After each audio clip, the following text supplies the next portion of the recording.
पुराने जमाने की बात है। एक गांव में अब्दुल्ला नाम का एक अच्छा आदमी रहता था। वह बहुत अमीर था क्योंकि अल्लाह ने उसे बहुत दौलत दी थी।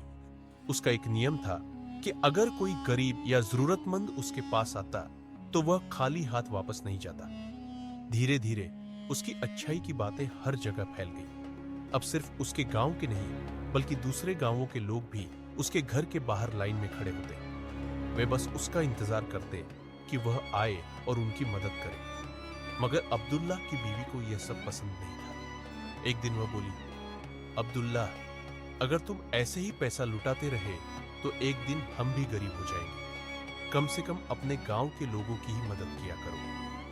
अब्दुल्ला मुस्कुराकर बोला, बीवी, मुझे डर है कि कयामत के दिन अल्लाह मुझसे न पूछ ले कि जब मैंने दिया था तो मैंने दूसरों की मदद क्यों नहीं की। बीवी ने गुस्से से कहा, इस तरह तो हम जल्दी ही गरीब हो जाएंगे। अब्दुल्ला खामोश हो गया, लेकिन मन ही मन में दुआ की, या अल्लाह, मुझे और भी नेकी करने की तौफीक दे और तेरा दिया हुआ कभी खत्म ना हो। समय बीतता गया और अब्दुल्ला पहले से भी ज्यादा खर्च करने लगा। एक दिन उसकी सारी दौलत खत्म हो गई। उसे अपनी दुकान बंद करनी पड़ी और घर में खाने के लिए भी कुछ नहीं बचा। उसने सोचा, शायद बीवी ठीक कहती थी, अगर मैं इतना खर्च न करता तो आज यह हाल न होता। मगर फौरन ही उसने खुद को रोका और सोचा, नेकी पर कभी अफसोस नहीं करना चाहिए। अगर आज मेरे पास 1 रुपया भी होता तो मैं वह भी किसी गरीब को दे देता। गरीबी आ गई, मगर अब्दुल्ला ने हिम्मत नहीं हारी। उसने बकरियां चराने का काम शुरू कर दिया। बीवी उसे दिन रात ताने देती, देखा, हम भी उन एफक्यूरों जैसे हो गए जिन पर तुम दया करते थे। अब्दुल्ला मुस्कुराकर कहता, बीवी, हमारे पास सेहत तो है ना, यह पैसों से ज्यादा कीमती है। बीवी तंज से हंसी, मुझे पैसों की जरूरत है, जाकर कुछ कमा कर लाओ वरना मैं यह घर छोड़कर चली जाऊंगी। अब्दुल्ला को बुरा नहीं लगा। वह जानता था कि उसकी बीवी को अच्छी जिंदगी की आदत है। उसने खुद बचपन में बहुत गरीबी देखी थी, इसलिए वह हमेशा दूसरों का दर्द समझता था। एक दिन वह बकरियां चरा रहा था कि अचानक जंगल में आग लग गई। उसने दूर से एक छोटी सी सांपनी को आग में फंसा देखा। उसे उस पर दया आ गई। वह अपनी जान की परवाह किए बिना आग में कूदा और उसे बाहर निकाल लाया। हैरत की बात यह थी कि वह सांपनी इंसानों की तरह बोली, मैं कोई आम सांप नहीं हूं, मैं जिन्नात के बादशाह की बेटी हूं। तुमने मेरी जान बचाई है, मैं इसका बदला जरूर दूंगी। यह कहकर वह अब्दुल्लाह को अपने बाप के महल ले गई। जिन्नात के बादशाह ने कहा, हम तुम्हें पैसा नहीं दे सकते क्योंकि हमारे पास पैसा नहीं होता, मगर हम तुम्हें एक खास इल्म देते हैं। आज से तुम जानवरों की जबान समझ सकोगे, लेकिन एक शर्त है, तुम यह राज किसी को नहीं बताओगे। अगर बताया तो तुम मर जाओगे। जब अब्दुल्लाह ने हां कर दी तो बादशाह उसके करीब आया। उसने अब्दुल्लाह के दोनों कानों में धीरे से फूंक मारी और कहा, अब तुम जानवरों की बातें समझ सकते हो। तुम्हें ऐसी बातें सुनने को मिलेंगी जो किसी इंसान ने कभी नहीं सुनी होंगी, मगर याद रखना, यह कभी मत दिखाना कि तुम उनकी बातें समझते हो, वरना वह तुमसे डर जाएंगे और तुम्हें नुकसान भी पहुंचा सकते हैं। यह राज अपने दिल में रखना। यह कहकर अचानक सब कुछ गायब हो गया। अब्दुल्लाह ने आंख झपकी तो वह फिर से अपनी बकरियों के पास खड़ा था। न कोई महल था, न जिन्नात और न ही बादशाह। वह सोचने लगा, शायद यह सब एक ख्वाब था, मगर बहुत मजे का ख्वाब था। घर वापस आते हुए वह एक बद्दी झील के पास से गुजरा। वहां उसने 2 खूबसूरत मछलियों को खेलते हुए देखा। एक ने दूसरी से कहा, अगर झील के बीच में वह पुराना संदूक न होता तो हम उस बड़ी मछली से कभी न बच पाती जो हमें खाने के लिए पीछे लगी हुई थी। दूसरी ने जवाब दिया, हाँ, यह संदूक तो बहुत पुराना लगता है, पता नहीं कब से यहां पड़ा है। यह सुनकर अब्दुल्लाह को यकीन हो गया कि जिन्नात की शहजादी वाली बात सच थी। उसके दिल में जानने की इच्छा पैदा हुई, आखिर इस संदूक में क्या है। वह फौरन झील में कूदा और नीचे पहुंचा। वहां सच में एक भारी और पुराना संदूक था। बहुत मुश्किल से वह उसे खींचकर किनारे पर लाया। फिर उसने सोचा, अब इस पर लगे ताले को चाबी की जरूरत नहीं।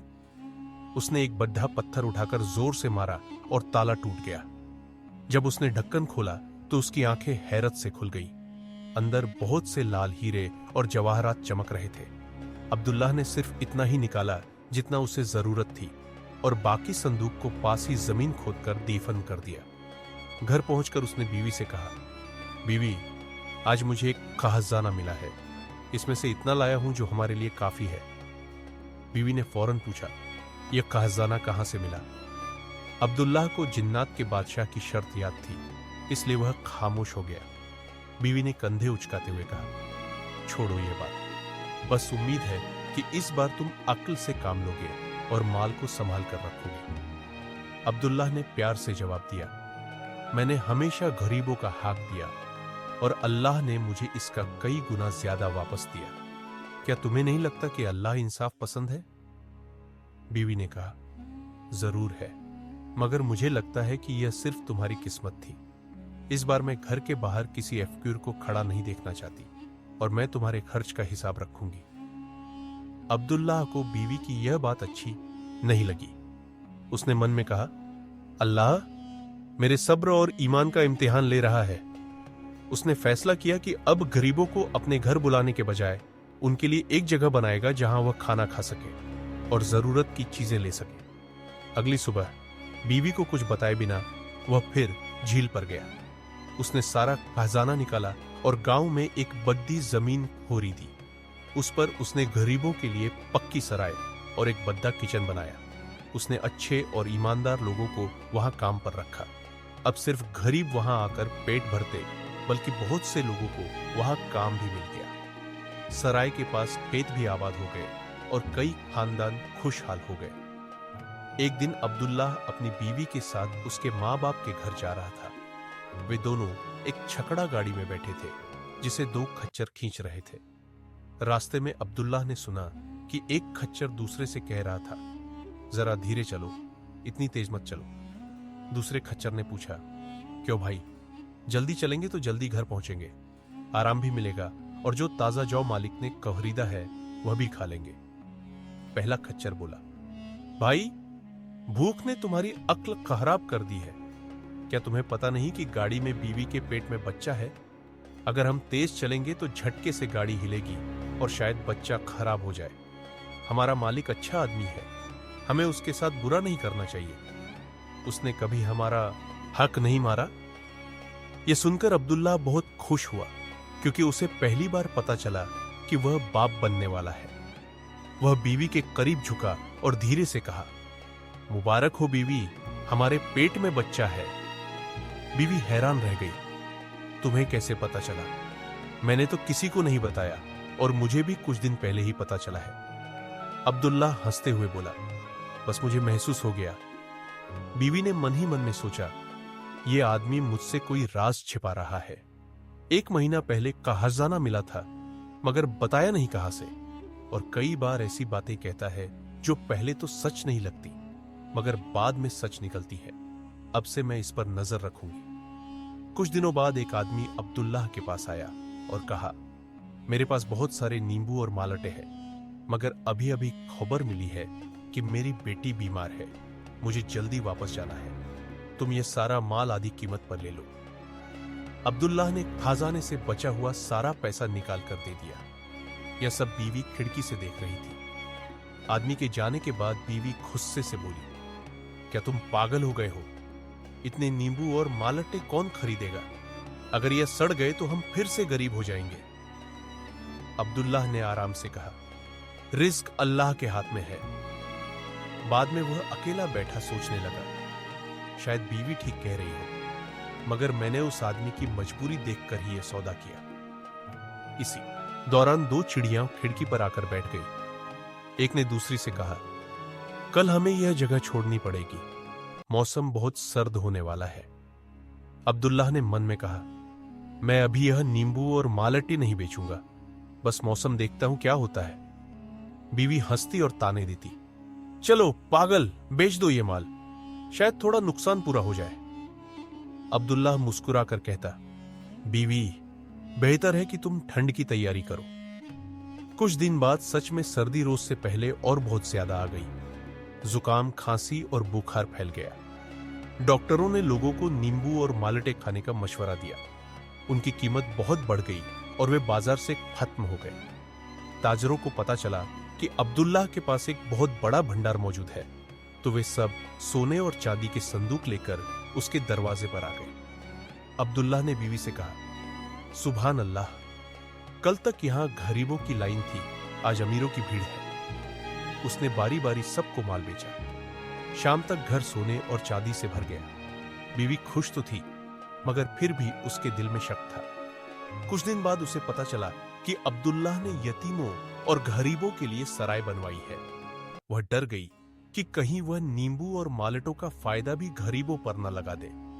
वह फौरन उसके पास गई और तेज आवाज में बोली, क्या तुम्हें इन गरीबों की वजह से पिछली बार का अंजाम याद नहीं? अब्दुल्लाह ने सुकून से कहा, क्या तुम्हें लगता है कि हमारे पास इतना सोना और चांदी होते हुए भी हम गरीबों के मुंह का निवाला छीन लेंगे? बीवी ने कहा, अल्लाह उन्हें भी रिस्क दे और दे जैसे उसने तुम्हें रिस्क दिया है। फिर उसने तेजी से कहा, मैं जानती हूं कि तुम्हारे पीछे कोई राज छिपा हुआ है। अगर तुमने मुझे सच नहीं बताया तो मैं सब लोगों में मशहूर कर दूंगी कि तुम जादूगर हो और यही तुम्हारी दौलत का राज है। यह सुनकर अब्दुल्लाह बहुत परेशान हो गया। उसने मन में कहा, मैं इसे अपना राज बता दूंगा, क्योंकि मर जाना 1000 गुना बेहतर है उस इल्जाम से जो जिंदगी भर मेरे साथ लगा रहे। लोग तो जो सुनते हैं वही मान लेते हैं। फिर खुद ही सोचने लगा, अगर मैंने अपनी बीवी को राज बता दिया तो मैं मर जाऊंगा, जैसा कि जिन्नात के बादशाह ने कहा था, और फिर गरीबों और कमजोरों का कौन ख्याल रखेगा। बहुत सोचने के बाद उसने फैसला किया कि बीवी को अपना राज बताने के बजाय वह अपना घर, जायदाद और सोना चांदी सब उसके नाम कर देगा। वह अपनी बीवी के साथ काजी के पास गया और सब कुछ उसके नाम कर दिया। लेकिन वह जमीन जिस पर उसने गरीबों के लिए लंगर, खाना और पनाहगाह बनाई थी, वह उसने नहीं दी। फिर उसने बीवी से कहा, मेहरबानी करके आज के बाद मेरे करीब मत आना। अगर तुमने ऐसा किया तो मैं तुम्हें तलाक दे दूंगा। अब हम दोनों अपनी मर्जी की जिंदगी गुजार सकते हैं, क्योंकि हम दोनों में कुछ भी एक जैसा नहीं। अब्दुल्लाह गरीबों और यतीमों के लंगर खाने में रहने लगा और कहने लगा, मरने के बाद मेरे लिए सिर्फ नेक काम और गरीबों की दुआएं ही काम आएंगी। दूसरी तरफ बीवी ने फैसला किया कि वह घर को गिराकर बादशाहों जैसा महल बनाएगी और बड़े ताजरों के साथ कारोबार करेगी ताकि और भी अमीर हो जाए। उसने सोचा, मुझे अपने शौहर की वह जिंदगी कभी पसंद नहीं आई जिसमें वह मुझे भूखा रखकर दूसरों को देता था। कुछ ही समय में उसने महल बना लिया, सोना चांदी जमा कर लिया और उसे गाने बजाने के सामान से भर दिया। लेकिन जैसे ही वह महल में कुदम रखने लगी, जमीन कांपने लगी और महल समेत सब कुछ जमीन में धंस गया। उसके पास कुछ भी नहीं बचा और अल्लाह ने उसे उन्हीं गरीबों में शामिल कर दिया जिन पर वह शौहर को दया करने से रोकती थी। इस दौरान वह अपने बच्चे को जन्म देने वाली थी। वह टूटे हुए महल के सामने बैठी रोती और चिल्लाती रही। उसे यह भी नहीं पता था कि वह कहां जाए, क्योंकि उसका सब कुछ लुट चुका था। लोग गुजरते तो कोई परवाह नहीं करता, मगर गरीब आकर उसके लिए खाना और पैसे रख जाते। वह हैरान होकर सोचती, गरीब कैसे देते हैं और अमीर कैसे रोकते हैं, मगर वह किसी से कुछ नहीं लेती रही। 3 दिन तक यही हाल रहा। फिर भूख ने उसे इतना कमजोर कर दिया कि उसने रास्ता चलने वालों से एक सूखी रोटी के लिए हाथ फैलाया। एक दिन अब्दुल्लाह वहां से गुजरा और देखा कि उसका घर जमीन में धंस चुका है और बीवी एक गरीब और बुरी हालत में भीख मांग रही है। वह उसे उठाकर एक छोटे से मकान में ले आया जो उसने लंगर खाने के पास बनाया था। उसने 1 महीने तक उसकी देखभाल की, यहां तक कि वह फिर से ठीक हो गई। कुछ ही दिनों बाद उसने एक खूबसूरत बच्चे को जन्म दिया।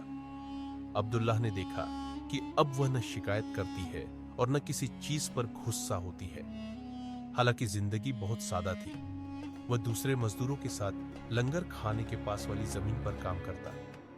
एक दिन बीवी उसके पास खड़ी होकर बोली, अगर तुम चाहो तो मैं तुम्हारे साथ काम करूंगी। अब्दुल्लाह ने हैरत से कहा, मगर ये तो गरीबों का काम है। वह मुस्कुराकर बोली, तो क्या हुआ अगर यह गरीबों का काम है? अल्लाह ने चाहा तो उनका रिस्क दुनिया में कम रखा, मगर वह फिर भी हर हाल में शुक्राना करते हैं। फिर उसने नरमी से कहा, मुझे माफ कर दो, मैंने तुम्हारी दौलत खराब की और तुम्हारे साथ ज्यादती की। अब्दुल्लाह मुस्कुरा कर बोला, तुम ही मेरी असल दौलत हो और मेरा बेटा मेरी जान है। यह छोटा सा घर हमारे लिए काफी है। हम इसी के साथ वाली जमीन पर काम करेंगे और सबसे खुश रहने वाले लोग बनेंगे। सेहत ही असल दौलत है और वही सबसे बड़ी नेमत है। दोस्तों, अगर आपको यह कहानी पसंद आई हो तो इस वीडियो को लाइक करें और अपने दोस्तों के साथ शेयर करें। साथ ही नीचे कमेंट में हमें बताइए कि आपको इस कहानी में सबसे ज्यादा क्या पसंद आया। और हां, ऐसी ही दिलचस्प कहानियां देखने के लिए हमारे चैनल को सब्सक्राइब करना न भूलें। वीडियो देखने के लिए आपका बहुत बहुत धन्यवाद।